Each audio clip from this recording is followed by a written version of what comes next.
So we have another Jubilee video. I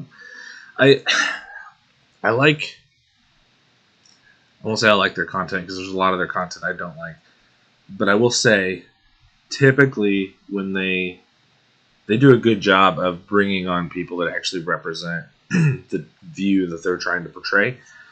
And that's something we don't see a lot of. People will bring on someone they say is a Christian and they don't represent Christianity like at all. They do a good job with that. This one we're going to look at, I want to see if I can guess. It's called Odd One Out.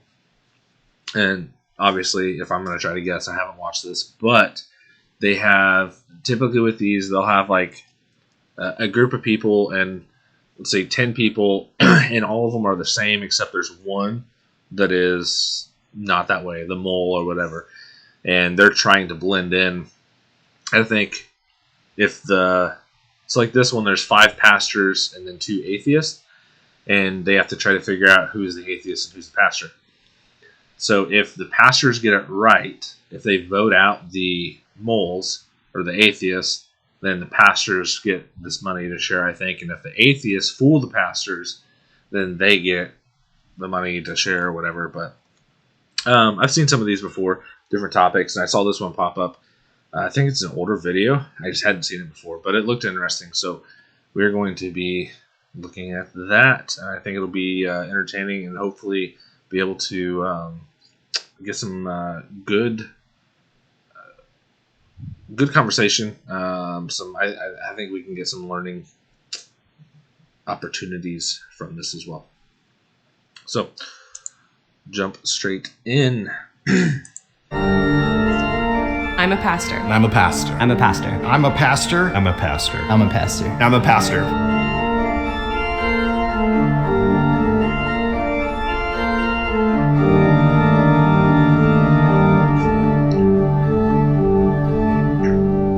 So this would be kind of interesting because they said that they're pastors, but I wonder if they are if they would be considered progressive pastors or what they did as far as that goes. But we'll find out.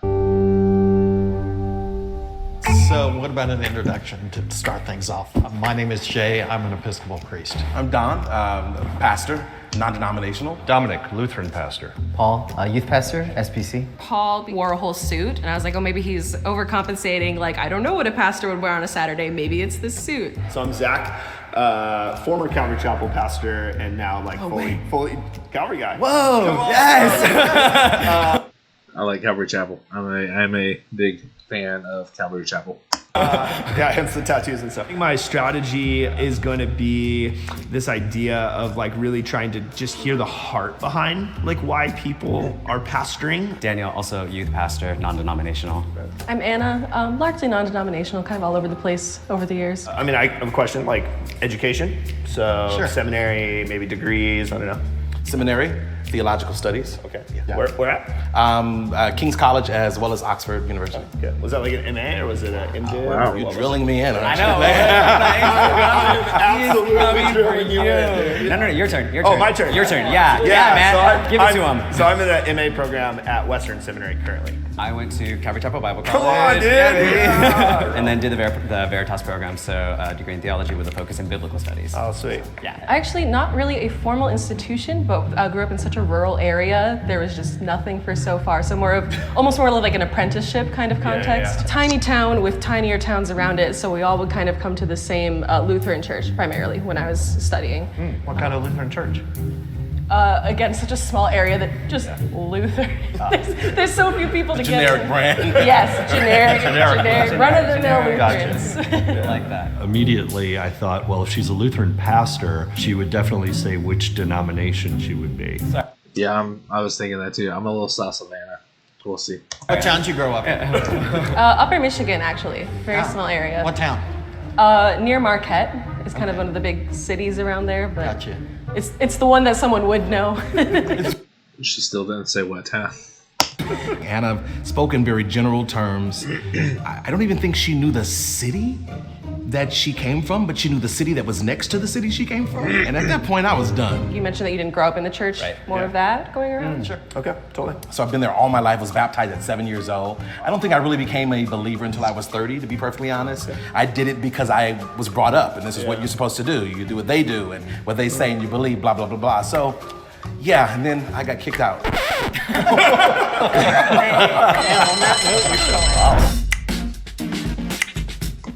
I don't know.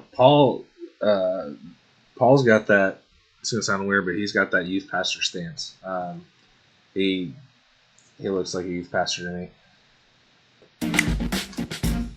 Yeah. From what I knew about Lutherans, there should have been a very specific answer to that question, and that kind of threw me off. ANNA. Done. Of course, the woman's not that.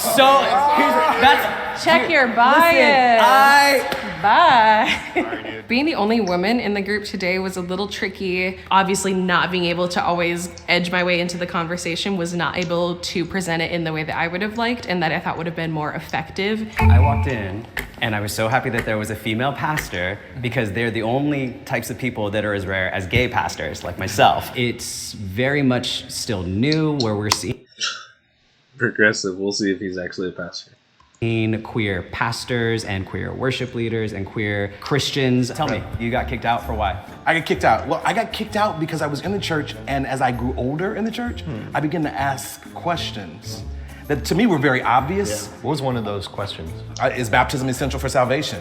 You know, communion, you know, some of those, you know, battleground questions that oftentimes separate. It depends on what denomination he was in. So, baptism is not essential for salvation. I think that's a pretty clearly taught in Scripture. Someone who said that they were, I would still I don't know. I would need to actually sit and talk with them before I give a general answer of whether I consider them a brother or not. Communion. You can have different views of communion.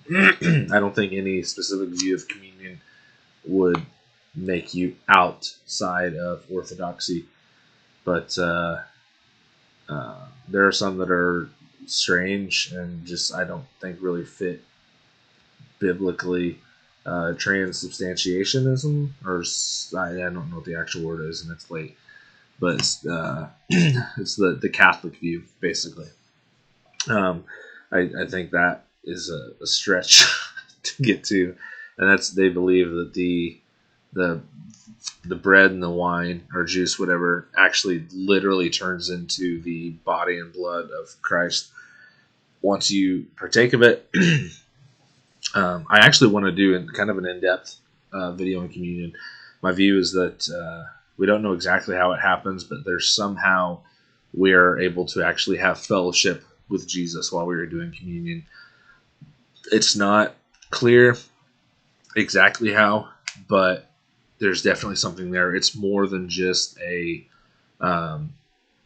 something that you do to show that you remember. It is a fellowship with Jesus that we get to partake in, and it's very, very powerful if you get in and have a good understanding of it. So, be looking forward to that sometime, hopefully soon. Faith and denominations, I pastored high school kids for years, and I never had any of them asking me that question. I want to know what everybody's ministry responsibilities are. That's a valid point because of all of the youth-aged kids I know or have ever known, myself and maybe one other I grew up in church. I've been in church 33 years now. My entire life, other than myself, I've known maybe one student that would ask questions like that. But I don't think he actually said that he asked them when he was a youth or a teenager. And what you're currently teaching through. Yeah, so I'm an assistant teaching pastor, and so we're replanting, revitalizing. So I'm an elder and a teaching pastor. I serve at a small Korean church in La Mirada, California. Korean and I take care of the youth ministry. So I'm kind of semi-retired. I also don't have a congregation, although I work with one. It's a little Episcopal church in San Clemente. I also have a weird job that I'm chaplain to a governmental agency. Jay answered a question about being retired, but he never indicated what he was retired from. And after years of being in ministry or serving, I thought there would have been a culmination of his life experiences, and now he's doing a part-time assistant thing, and I thought, okay, so we've slipped into some unknown factors about yourself, Jay. I don't pastor a church. I pastor pastors. So I work for a denomination, and I preach at different congregations every week. I'm not in the pulpit right now, but I am teaching in small groups, conversations. There's a lot of dogmatic positions that are just generalized for Christendom. So I have a question. I mean, when was the last time you were in a hospital room with somebody, and what comfort did you give them in a time that was critical? Oh, I hate this question. I think that someone who is in pastoral ministry, it's more than just preaching and teaching. I felt a question that would get at that about how somebody gives the comfort and the peace of the presence of God. That's a good question, because I don't think most people probably would have thought through that far enough ahead. I think the atheist would think of where they preach at, what they talked about, stances on different things. So this is a good question. So I think I think Dominic is in the clear. God would really indicate whether or not they were a pastor and they were involved.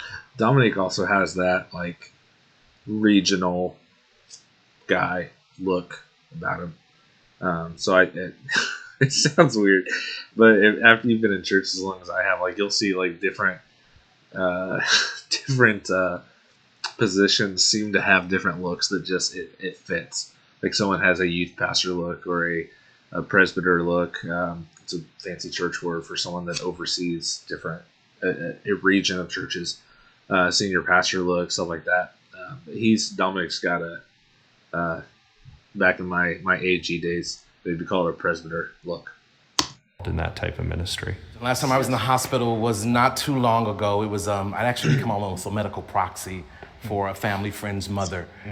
She was elderly and just kind of going through, and it was very, very tender for me. But the comfort that I gave was in knowing that her family was nearby, and knowing that beyond this moment, when she stepped out of time into eternity, she would be in the place she longed to be. I've only had to do it once, and it was very recent, and I hated it with every fiber of my being because it was for somebody that like I loved, and it was a lot of waiting and quiet and like very, very soft prayers and just kind of being there, and I'm shaking. I hated it. The thing that I thought, I don't know. I think Don's gonna get voted out. He's probably the one that I'm most suspicious of, him or what's his name? Daniel, maybe? The last one that just talked. Yeah. what I spotted was that he was just trying too hard. The way that he was answering the questions was very old school. Do y'all know Jesus? Sorry. Sorry, dude. I see what's happening. First the woman, then the black man, the gay is next. I see what's happening. What the devil? Me? I question everybody else left up there. Do they know Jesus? 'Cause I know him. If you think the mole is still in the box and you want to continue playing the game, please raise your hand. So let's start with the question of what does atheism mean to you? I talk to my kids a lot about agnosticism, more than I talk about atheism, just because of the oversimplification of like, as an atheist, I don't believe in God. Well, it's like, well, what is God? I go back to like what Augustine the Hippo said, right? Like all hearts are restless until they find rest in God. An atheist is not the enemy. It's not just because you don't believe in the God that I love and serve. Doesn't mean you're the enemy. It means that you're restless in your heart and you're trying to search for meaning and belonging in anything other than God. I'd be curious to know if anybody on the stage that did not have a real serious questioning time. You start. Yeah, go for You it. are very quiet, and that's just a little sus to me. What was the question? You are the best What brought dressed. you out of that? I'm a little overdressed today. So the question was, have I ever wrestled with faith? To be honest, I wrestled more with my calling, more than my faith. My faith, once I had an experience, an encounter with God out of drug addiction, my faith was pretty much pretty solid. But with the calling, I think I wrestled countless amount of times. In high school, my parents decided to split, and that's when I really went on a frenzy with drug addiction. I struggled with crystal meth, from my junior year. I think that's what really put me to the pit of my life, the most rock bottom of my life, and the only way I could go is to look up. So I have a question. How do we feel about eschatology? Well, we're amillennial. Okay, eschatology, study of end times. This is a good question. I think Dominic is good, and I'm going to say I think it's Zach. I think he's good now for this question too.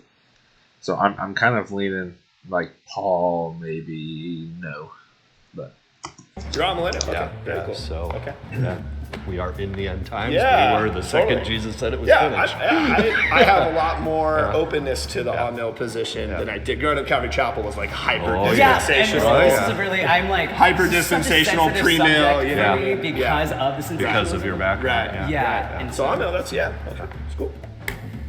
Hey, you know, I don't expect the end time anytime soon. Jay. I sensed maybe a little bit of woundedness that he was putting forth, and wondering if maybe that was part of what he was using as a mask there. I won't lie to you, Jay looked super familiar, and I was banking on him being a paid actor that I had seen in something before. There was a tie. Jay's answer there. It's like he was waiting on the time to run out so he could just say one thing real quick and not have to go in depth with it. So I'm leaning towards Jay. The tie is between Jay and Daniel. I will give you each on the clock 30 seconds to state your case. You know, I don't know what to say except that I think I should have not voted for the redo. Other than that, you know, went to seminary 85 to 88, MDiv, Episcopal priest for 35 years. I thought what was going to do me in is I'm really liberal, and you guys just killed me on that. So that's basically it. I know what to say. I am a pastor. Please don't vote me out. It's as simple as that. I know that I've been ordained for a bit, and I'm in this like new congregation I'm really excited about. And the reason that I actually came was because I heard that there was some cash, and I was like, I really want to take the kids on like a cool trip, and so I really want to like split some of this cash for the kids in the youth group. So that's why I'm here, and I don't want to get voted out. Also, don't be homophobic, Andrew. I was a youth pastor, man. Like, we had budgets for that kind of stuff. Like, I didn't used to use my own personal money. I definitely saw the heart in Jay, and I felt like Daniel was more of a presentation. Yeah. I told you. Wow. Called it. If the lights turn green, that means the mole is out and you win. If the lights turn red, that means the mole is still in the box and you lose. 3, 2, 1. Yeah. Nice. So I'm saying it was Daniel and Anna, I think, their names. Can the moles please reveal themselves? 1, 2, 3. Yep. Wow. But I'm gonna pray against the rest of Oh, yeah. My apologies, man. Absolutely. My apologies. Absolutely. And Calvary Chapel, all of that was real? I do have a degree in theology from Calvary Chapel Baptist. Got A big part of it was a personal desire for knowledge and understanding of my own existence. So that was really what drove the course. And I wanted to feel like I was doing everything I could to get those answers.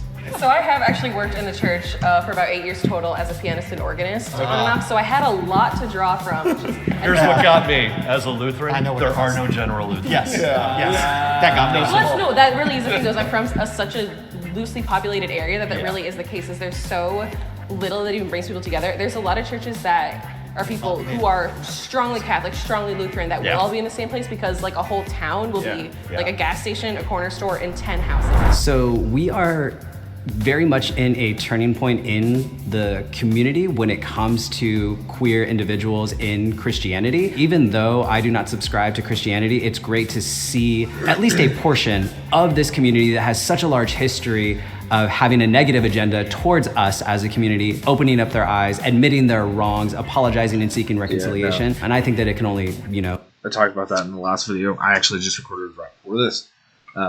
There are more churches that are becoming more open and accepting of that, but that does not mean that they're right. The Bible very clearly teaches that that is wrong, that is sin, and that's all there is to it.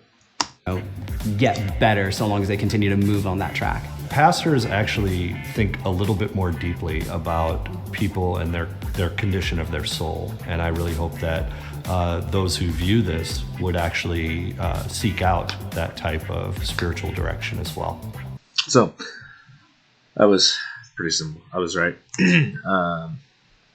So, it's an interesting idea, though. Do you think it kind of falls back to this idea of I've been talking about a lot recently, but why do you believe what you believe, and not just simply throwing out stuff that you say you believe, or just subscribing to this idea that your pastor has. Actually knowing what you believe in depth, knowing why you believe it, being able to go, hey, I have this view, and I have this view because of this in Scripture. Even if, there's things that I've studied that I've kind of changed my view on, or I've more solidified my view on, that when I was really deeply studying it, I could cite you chapter and verse of what it was, exactly where I pulled it from and all that. But now I've maybe not looked at it recently, and so I would on some of it I would probably struggle to go to the exact chapter and verse, but I kind of have a general idea of where it is, and I could look in and get to it fairly quickly. But yeah, no, I think it's good to have reasons why and know why, and think about this too. Would you be able to, if you're in a situation like this or a setting like this, and it was five Christians and 2 atheists, would you be able to? Would you come across as a Christian? Would you actually know what to say on some of these questions? It's obviously it's not the end all be all, and there's a lot of stuff that your salvation does not hinge on you knowing the answer to, or things like that. But I do think it's an interesting topic to look into, to decide if this is, see where you lean and why you lean that way.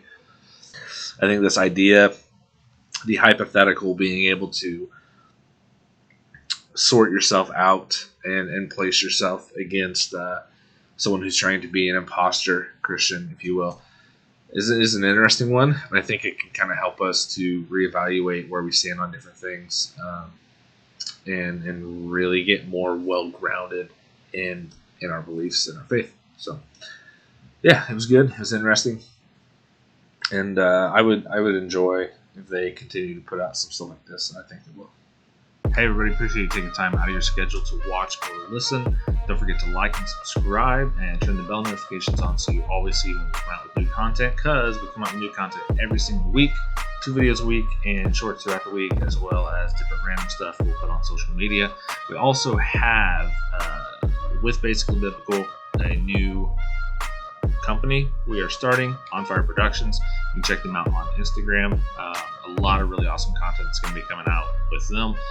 Music, kids content, movies, TV shows, anything that you can think of, we're going to get into it, and it's all going to be faith-based. But you can go check them out on different social medias. In the meantime, there will be a video up here that we think that you will probably like, as well as a playlist down here that should be more content that you will enjoy. So thanks. God bless.